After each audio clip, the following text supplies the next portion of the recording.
aimgoodbook.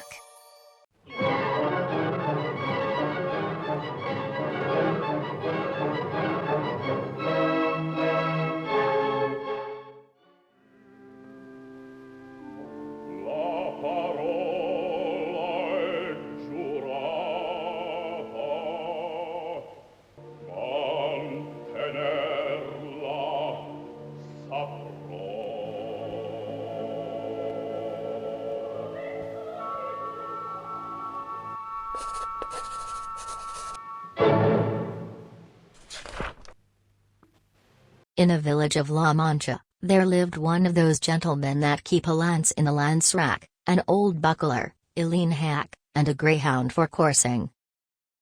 The age of this gentleman of ours was bordering on 50.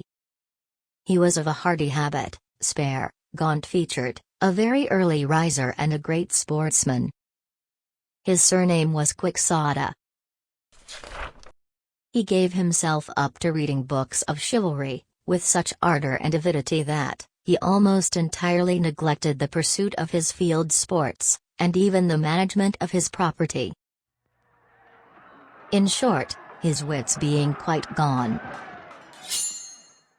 he fancied it was right and requisite, as well for the support of his own honor as for the service of his country, that he should make a knight-errant of himself, roaming the world over in full armor and on horseback in quest of adventures. The first thing he did was to clean up some armor that had belonged to his great-grandfather. He next proceeded to inspect his hack. He decided upon calling him Rocinante. He had thought of someone to call his lady. There was, in a village near his own, a very good-looking farm girl, with whom he had been at one time in love. Her name was Aldonza Lorenzo. He decided upon calling her Dulcinea del Toboso. At last, he made up his mind to call himself Don Quixote of La Mancha. These preliminaries settled, he did not care to put off any longer the execution of his design.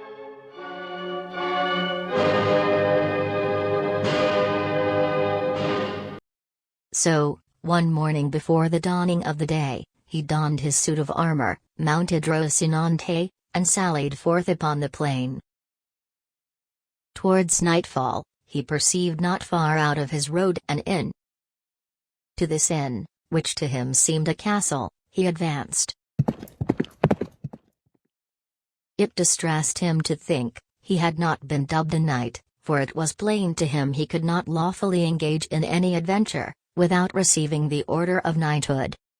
Harassed by this reflection, he called the landlord, and shutting himself into the stable with him, fell on his knees before him, saying, "From this spot I rise not, valiant knight, until your courtesy grants me the boon I seek.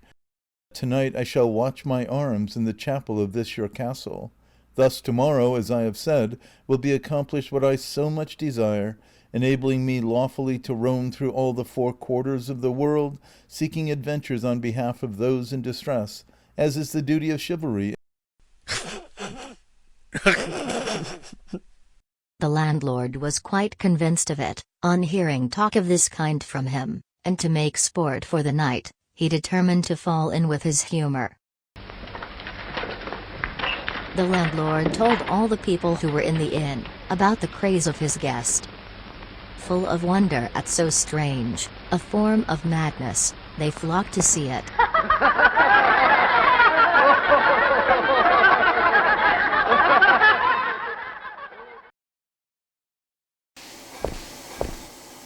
He sometimes paced up and down, or sometimes, leaning on his lance, and as the night closed in with a light from the moon so brilliant that it might vie with his that lent it, everything the novice knight did was plainly seen by all. The landlord bade him kneel down.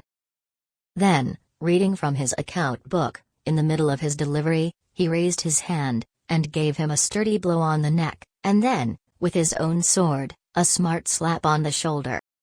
On girding him with the sword, the worthy lady said to him, "May God make your worship a very fortunate knight, and grant you success in battle." The landlord, without calling upon him to pay the reckoning, let him go with a Godspeed. Day was dawning, when Don Quixote quitted the inn, so happy, so gay, so exhilarated at finding himself, now dubbed a knight, that his joy was like to burst his horse girths. Don Quixote,